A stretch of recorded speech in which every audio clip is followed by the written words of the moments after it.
analizado, que es mediado, que se toma desde los inputs del mundo y se procesa, ya va a permitir las respuestas o los outputs en el mundo externo nuevamente, ¿no? Interno, o sea, puede ser también respuesta interna en el sentido, puedo pensar algo, ¿no? Pero el tema es que entra información, se procesa información y produce un cierto resultado, ¿no? Bajo esa lógica, bueno, de esto, y estas son cosas que yo las dejo acá, vamos a ir trabajándolas a lo largo del semestre en el fondo, ¿no?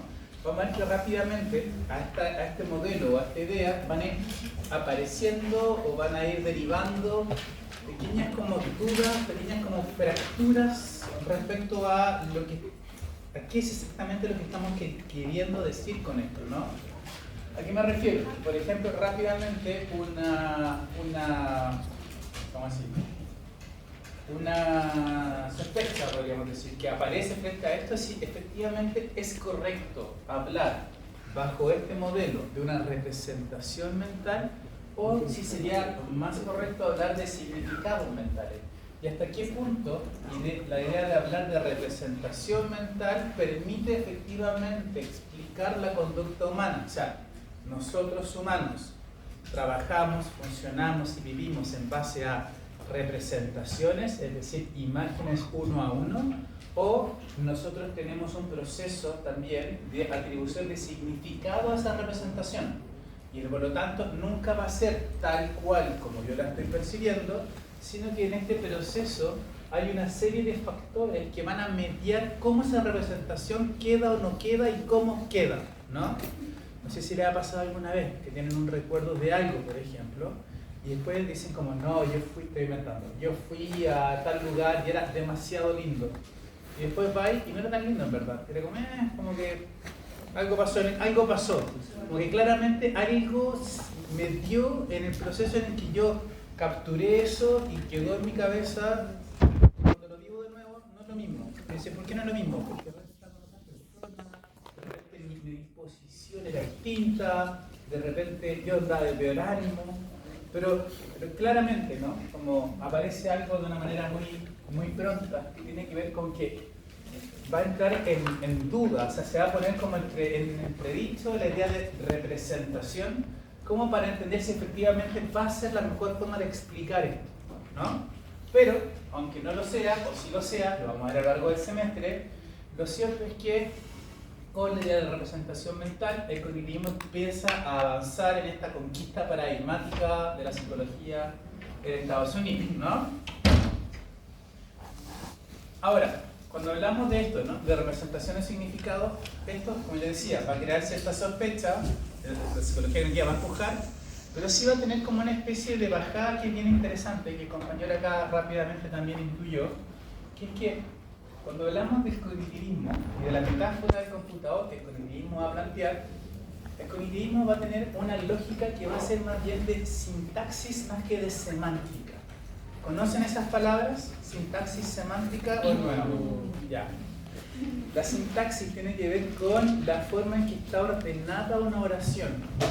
La semántica tiene que ver con el significado de la oración.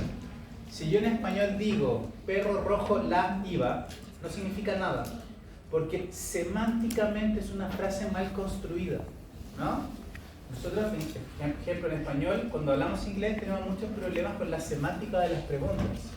Porque nosotros en español, para hacer una pregunta, decimos exactamente la misma frase, pero le cambié el tono al final. ¿Te gustó el café? ¿Te gustó el café? Es la misma frase. ¿Te voy con él? ¿No? En inglés no funciona así. Tú no decís, do you like the coffee? Do you like the coffee es una pregunta. Cuando tú dices una afirmación, dices you like the coffee. Te cambia el orden del verbo cuando tú haces una pregunta en inglés. Entonces muchas veces cuando hablamos en inglés decimos afirmaciones con tonos de pregunta. Do you like the coffee? Y te viene con cara como, ¿qué me está diciendo? Porque no es ni pregunta ni afirmación, ¿cachai? A mí me pasó en Inglaterra, yo viví mucho tiempo, les conté, hice el doctorado allá, y era como que te chocabais con eso, con los chilenos, te pasaba, así como, oye, salgamos en la noche, vamos de fiesta, como, let's go party, y así como, ¿me estáis diciendo o me estáis preguntando? No, es una pregunta. Do you want to go to party? O sea, como, ¿qué decir? Es una semántica. Cuando hablamos de representaciones, lo que estamos diciendo es que para que esto pase, para que la memoria opere, lo que hay es que el cognitivismo va a plantear que tiene que haber un orden de los estímulos para que se produzca este proceso. Primero entra la información, se procesa de cierto modo, ocurre tal cosa, se almacena de esta otra, se traslada para allá, se recuerda para acá y produce este efecto. Es una sintaxis de la representación. Pero no hay una semántica de la representación. Yo puedo hacer todo ese orden y estar diciendo cosas completamente diferentes. El significado es distinto, ¿no? Para el cognitivismo, el énfasis va a estar en las reglas formales y la lógica por la cual pasa este proceso. No va a estar en qué significa aquello que estoy procesando. Si es un incendio, un león, mi mamá, da lo mismo. No va a importar eso. Y eso va a ser problemático porque vamos a ver también que efectivamente nos da igual qué es lo que estoy procesando. Va a ser muy importante qué es lo que estoy procesando, ¿no? Bueno, punto 1 entonces, la representación mental como unidad de análisis. Punto 2, los modelos psicológicos. Cuando hablo entonces desde este paradigma de las distintas formas de entender y estudiar lo humano, los modelos psicológicos, estos tienen que ser descritos, y esta es parte del cambio metodológico, ¿no? Deben ser descritos como procesos computacionales. ¿Qué quiere decir eso? Yo no sé, bueno, todos ustedes saben más de computadores que yo, por un tema como que saben, porque yo no sé nada, entonces si saben algo, saben más que yo. Cuando yo era muy chico, muy chico, apareció el Atari. Yo tenía como 2 años igual, pero así no fue tan bien. Y el Atari, como que tú no podías jugar juegos de Atari porque ya era como uno. Y era la tierra, y era caro.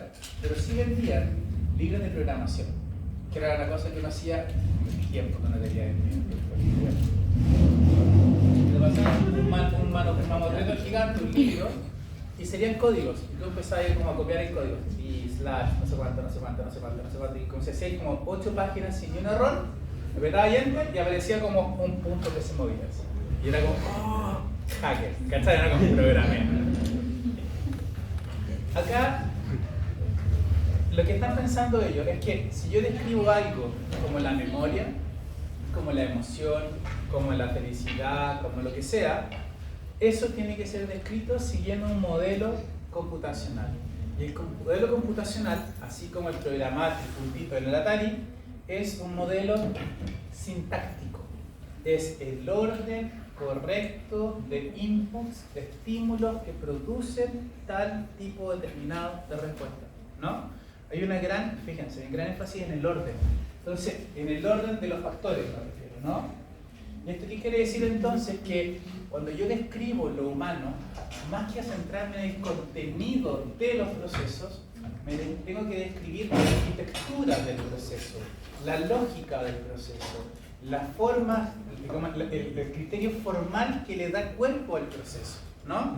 No importa qué recuerdo, no importa cómo recuerdo, ¿no? Ese es un poco el énfasis de los cognitivistas, ¿no? O sea, si recuerdo el funeral de mi abuela o recuerdo dónde dejé el lápiz Bic, es lo mismo, van a seguir la misma lógica, dicen ellos, pero lo que importa es la lógica.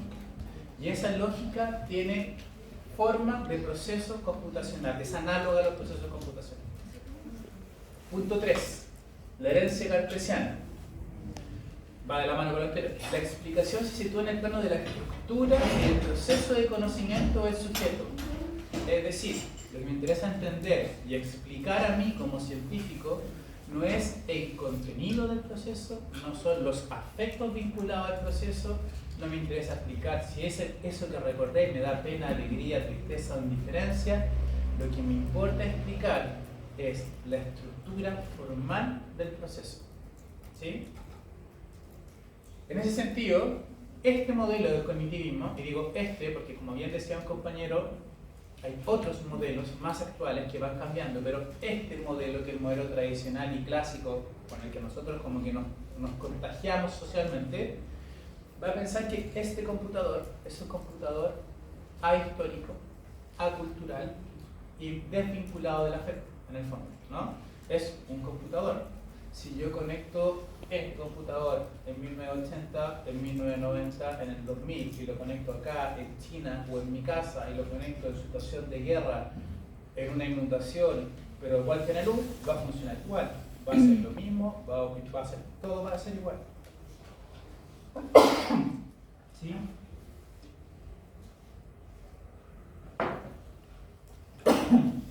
Déjenme no morir. Tengo una amiga, un segundo. Ya, volví. No volví.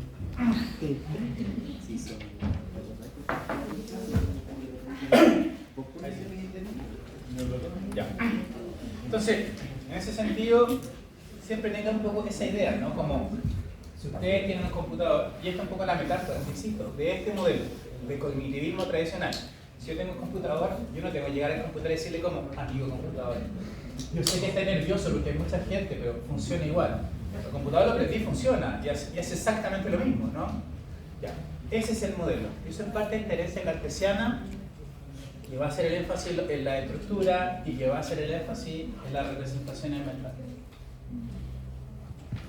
Bajo esa lógica, entonces, esto ya lo habíamos adelantado, lo que vamos a estudiar son las reglas con las que se dan estos procesos, ¿no?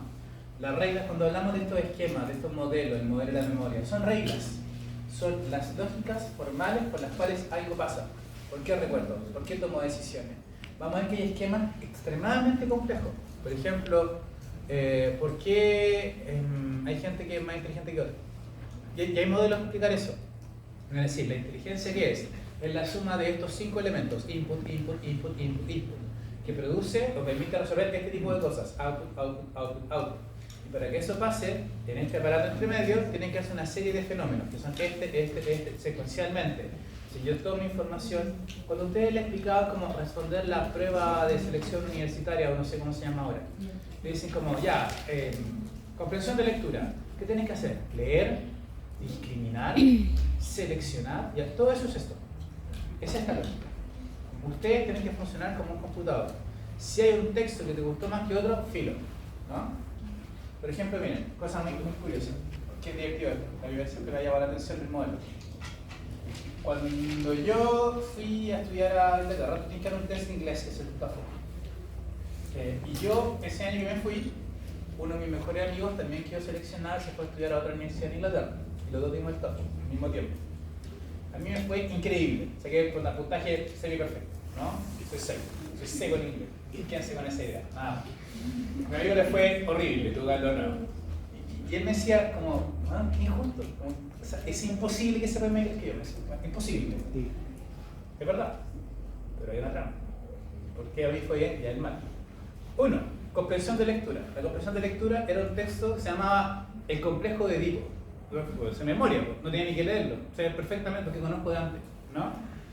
No había nada que lee, elige, selecciona. Yo conocía, ya tenía esa información, me gustaba esa información, sé un montón de mitología griega y aparte era como, según Freud, era un magíster en eso. No, era como, no sé lo que estoy leyendo, no sé si lo entiendo bien, no sé si quiso decir lo que quiso decir, esta parte de Freud es oscura, no la entiendo, ¿no?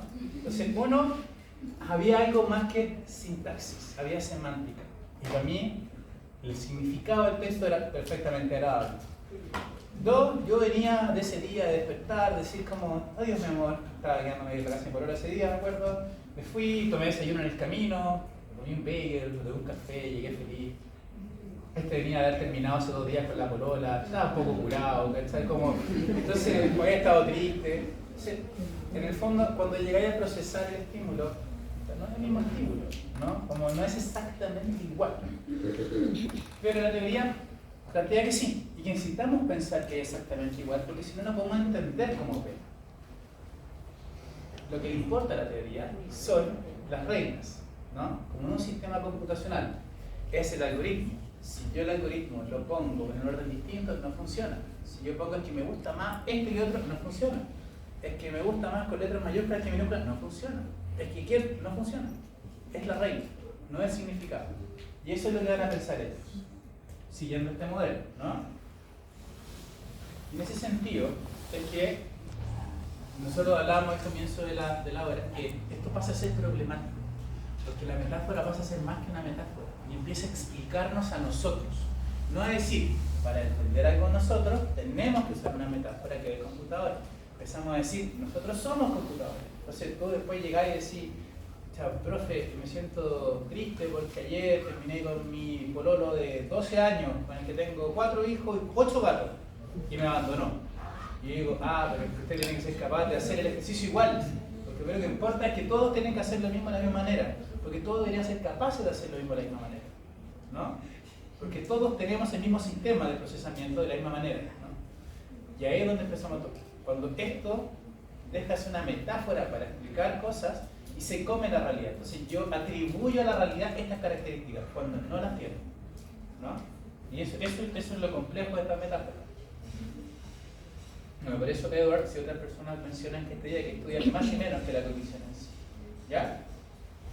Y, quinto punto, este modelo de cognitivismo, el modelo de procesamiento de la información, que es como la rama del cognitivismo que estamos viendo nosotros, va a estudiar al sujeto como un mecanismo racional, individual, que está separado del medio, ¿no?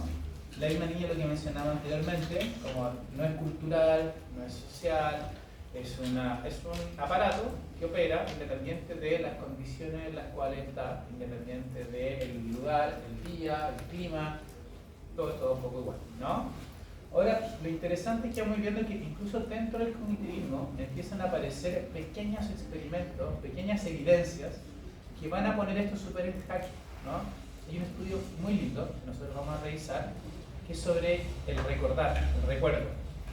Lo que se dieron cuenta es que el recuerdo, por ejemplo, sí está vinculado a formas de estimulación sensorial que son singulares, únicas, de cada uno. Por ejemplo, lo que hacían era que a las personas cuando estudiaban le ponían olor a chocolate o a café en la sala. Y después cuando las personas respondían las pruebas, les dejaban que respondieran, le daban mal, o más o menos.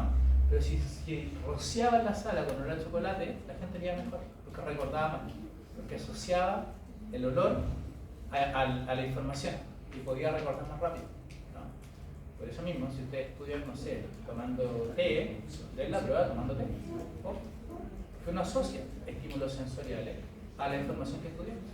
Por eso uno de repente dice, me comí un helado y me acordé de no sé qué cosa, decía, por eso me acordé, porque está asociado el estímulo con la significado. Ahora, como ya íbamos comentando, de todas estas preguntas, o de todos estos temas, de estos puntos, van a aparecer millones de cuestionamientos que, insisto, son cuestionamientos que no terminan de invalidar la teoría. Si la teoría se comió a la psicología norteamericana por 40 años, entonces funciona igual. Pero aparecen cuestionamientos que tienen que saber. Por ejemplo, si somos como computadoras o computadores, la gran pregunta es, bueno, ¿cuándo podemos decir que estamos funcionando? ¿O cuándo funcionamos bien? Tú decís, como el computador está pegado, ¿no? Funciona lento. O el computador no procesó esto, no me corre los programas. Cuando hablamos de las personas, ¿qué significa eso? ¿Qué significa cuando hablamos de alguien que no está funcionando o que no procesa como debería? ¿Cómo yo construyo ese estándar? ¿O de qué lógica construyo el estándar, digamos, ¿no? Bajo esa idea también, porque tú, si nuestra unidad de análisis va a ser la representación, ¿cuándo yo puedo decir que esa representación es suficientemente buena o correcta, ¿no? El compañero decía, por ejemplo, bueno, la foto es mucho más fidedigna de la realidad que el recuerdo, por supuesto. Cuando yo digo que un recuerdo es bueno o malo, o correcto o incorrecto, o real o falso, ¿no? ¿Dónde se dibuja ese contorno, ¿no? Y de qué forma ese adecuado o no nos permite resolver los problemas que el mundo nos presenta, o al revés, nos presenta nuevos problemas, ¿no? Son varias cositas que van a ir como saliendo. Esto debería funcionar.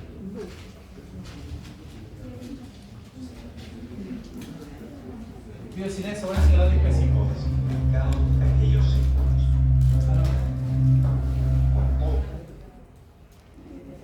¿Conocen el test de Turing? Sí, perfecto, ya. ¿Todos vieron la película de Turing? Sí. ¿Ah? No, ahí también sobre Alan Turing, sobre la vida de Turing, que también es buena, que actúa Sherlock Holmes, no me acuerdo el nombre, pero actúa Doctor Strange. Ya. Ex Machina es tremenda película. Pueden pensar las máquinas. En 1950, Alan Turing, uno de los más prominentes precursores de la informática moderna, se volcó por completo esta pregunta. Creía que esta cuestión era demasiado vaga y muy difícil de comprender, y quizás sería mejor preguntar cuándo una máquina podía ser erróneamente confundida con una persona pensante real. Así, propuso el siguiente experimento. Imagina que estás en una habitación de cara a una barrera y detrás de esta barrera hay un ser humano y una computadora. Puedes hacerles preguntas tanto al humano como al ordenador, pero no sabes quién es quién. Tu tarea es determinar cuál es el humano y cuál la computadora, basándote en las respuestas recibidas a tus preguntas. Puedes hacer preguntas sobre cualquier materia. Por ejemplo, ¿dónde es el mejor sitio para comer en la quinta esquina de Manhattan? ¿Qué opinas sobre la estructura de los gobiernos federales? ¿Te gustan los patos asados? Según Turing, cuando lleguemos al punto en que no podamos distinguir quién es quién, entonces sabremos que hay una máquina capaz de pensar, una inteligencia artificial propiamente dicha. Este es el famoso test de Turing, aplicable a inteligencias artificiales. Una referencia cultural divertida de este test es la película Blade Runner, donde el personaje de Harrison Ford tiene por misión descubrir réplicas de la sociedad humana. Por un lado tienes la sociedad humana y por el otro robots que parecen humanos por su aspecto y comportamiento, y que Harrison Ford debe diferenciarlos aplicando algo similar al test de Turing. La película más explícita de este respecto es la reciente Ex Machina. Ahora, ¿qué tan bueno es el test de Turing para determinar si una máquina puede pensar? Hay una serie de problemas que los filósofos han planteado. Para empezar, está basada en el lenguaje, por lo que tiene grado de inteligencia para comunicarse a través de la misma. No podríamos, por ejemplo, verificar la inteligencia animal cuando los animales son capaces de hablar. Lo anterior hace del test de Turing, además, algo demasiado antropocéntrico. Lo que estamos comprobando es que una máquina puede pasar por un ser humano y parece muy chauvinista pensar que la única inteligencia digna de su es la humana. Podría existir un sinfín de inteligencias dentro de una máquina, pero no les damos la oportunidad de resplandecer a través del test. El tercer problema con esta prueba es que no toma en cuenta el estado interior de la máquina. De todos los citados, este es probablemente el problema más radical. ¿Qué queremos decir con estado interior de la máquina? En 1980, el filósofo norteamericano John Searle introdujo el siguiente contraexperimento, conocido como la habitación chica. Imagina que estás solo en una habitación. Tú recibes símbolos plasmados en trozos de papel que entran por debajo de la puerta. En tu habitación hay un libro y en él se encuentra una lista de algoritmos sobre qué hacer dependiendo del tipo de símbolo que recibas. Por ejemplo, le dirías algo como esto. Si recibes un símbolo del tipo A, responde con un símbolo del tipo B. Recibes un flujo constante de símbolos y tú consultas tu libro. El libro te da las instrucciones para tu respuesta. Ahora, imagina sin que tú lo sepas que estos símbolos resultan ser chino y que la persona que te los está dando es un chino que te está haciendo preguntas. Lo que está pasando es que estás recibiendo preguntas y tú, en efecto, estás dando las respuestas. El libro de reglas es tal que estás dando respuestas muy coherentes. De hecho, te percatas de que eres como una máquina capaz de pasar el test de Turing. El chino al otro lado realmente está convencido de que está hablando con otra hablante chica. La gran cuestión que plantea Searle es si tú, la persona dentro de la habitación, no hablas chino, serías incapaz de conversar con la contraparte china detrás de la puerta de una forma coherente, de donde se infiere que tú te portas como si entendieras chino, pero no tienes en realidad ningún entendimiento de ese idioma. Simplemente te limitas a consultar las reglas en el manual. Searle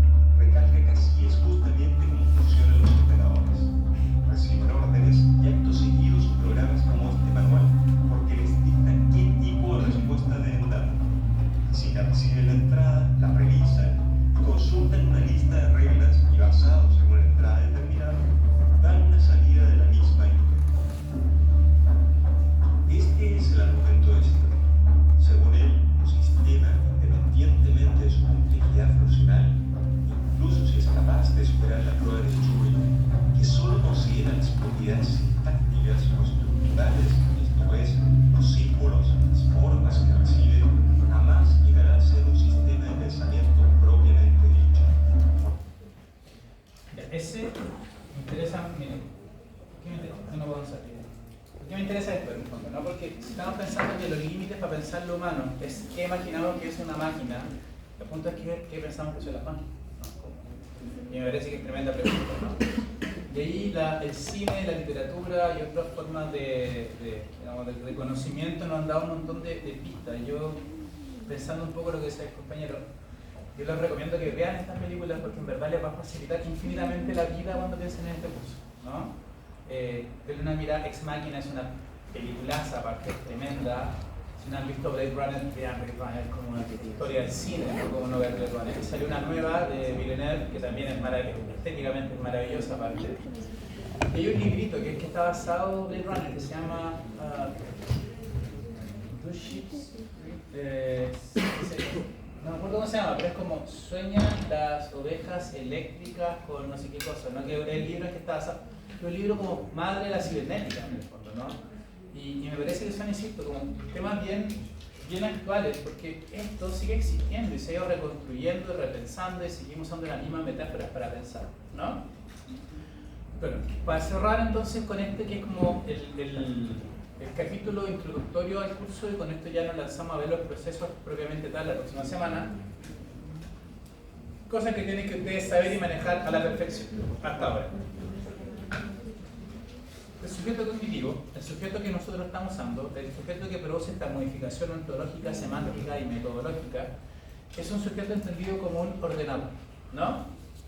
Recibe inputs del ambiente, recibe inputs que sean internos o externos, o sea, dentro del cuerpo o fuera del cuerpo, llegan inputs a nivel mental, la mente va a hacer procesos a partir de eso, va a trabajar con estos inputs si llegan en el orden correcto y va a producir outputs, ¿no? El sujeto procesa los inputs en un espacio de trabajo limitado y secuencial. Tiene reglas, tiene límites, igual que los computadores. Tiene una sintaxis que va a ser tremendamente importante en el proceso.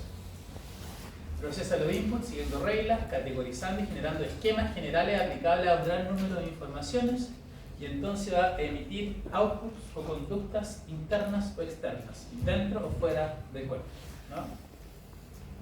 En ese sentido, el sujeto cognitivo es una suerte de paquete de software de utilidades, va a decir Fisher Rivers, donde abundan mini modelos para tareas específicas. ¿Qué quiere decir esto?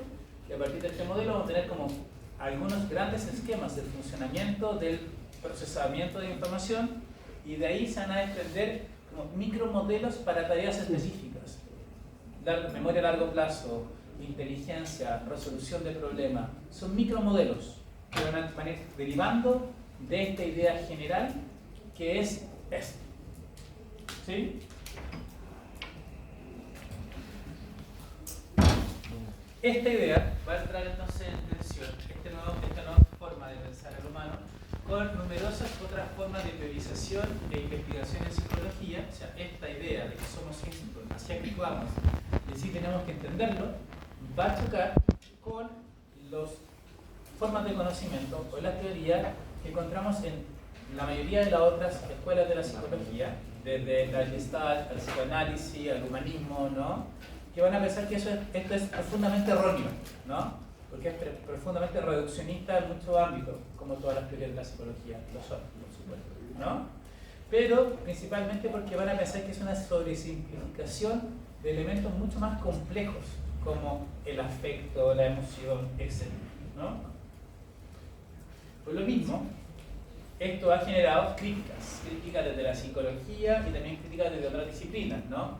Yo lo mencionaba anteriormente, incluso dentro del cognitivismo, el cognitivismo se ir fracturando en distintas escuelas de cognitivismo, porque no van a estar de acuerdo entre ellos mismos, van a topar mucho respecto a, insisto, ¿qué es una máquina en el fondo?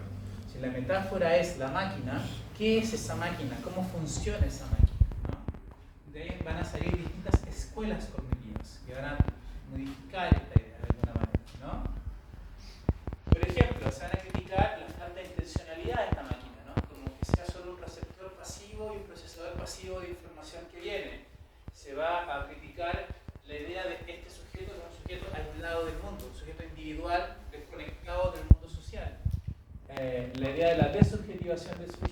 la noción de representación que les comentaba y las consecuencias que tiene la idea de que la representación sea una imagen del mundo, como esta idea de la imagen fiel del mundo. ¿Sí? Pero, obviamente también va a entrar en conflicto con esto que hablábamos la semana pasada, que era como esta idea más biológica, ¿no? El computador no es una máquina biológica, es una máquina, ¿no?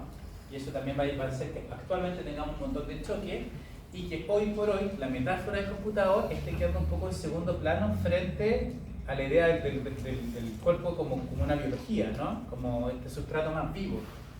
Pero sigue siendo, para nosotros los psicólogos, como la gran escuela del siglo XX, la gran escuela que explicó, que se usó, que dio respuesta y que sigue estando ahí, ¿no? Seguimos viendo películas donde pensamos esto, actuamos como esto, la inteligencia artificial, ahora como el machine learning, todas estas cosas, el big data, toda esta relación que tenemos con esa metáfora sigue siendo tremendamente productiva para pensar cosas de nosotros. ¿Sí? Y por lo mismo vamos a ir explorando eso. Ahora, ¿cómo esto choca con otras formas de conocimiento? Lo que vamos a ir haciendo desde la próxima semana, y eso se lo había dicho, es que vamos a ver la explicación cognitiva y una explicación alternativa de los mismos fenómenos. Memoria desde lo cognitivo, memoria desde la teoría social, afectos desde lo cognitivo, afectos desde otras recorridas. Y así va a ir constantemente. Porque en el fondo lo que me interesa es que generemos esa flexibilidad de análisis para ver los potenciales y lo que nos permiten las teorías. Y vuelvo a mi frase inicial de todo el curso, como son teorías, ninguna es cierta, ninguna es así. Son formas de explicar la realidad y nos sirven para trabajar con la realidad, pero nada de esto es, ¿no? Y siempre tengan esa idea en la cabeza. Son formas que tenemos de hacer que la realidad nos hable, trabajemos con ella y producir efectos. Son semánticas de la realidad. La realidad puede tener distintas semánticas, ¿no? Y hay que saber escuchar. Y ese es un poco el truco de esto que llamamos psicología, así como lo veo yo, o de la ciencia, perdón, más que la psicología. Eso, dudas, preguntas, ¿estamos ok? Perfecto, saquen una firma la lista, venga a firmar, nos vemos la otra semana.